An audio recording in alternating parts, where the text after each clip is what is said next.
I, Agnes Kabindu Mudama, having been elected member of the Senate, do swear in the name of the Almighty God that I will bear true faith and allegiance to the people of the Republic of Kenya, that I will obey,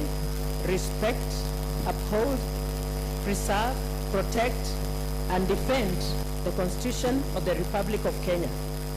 and that I will faithfully, consciously discharge the duties of the Member of Parliament. So help me God.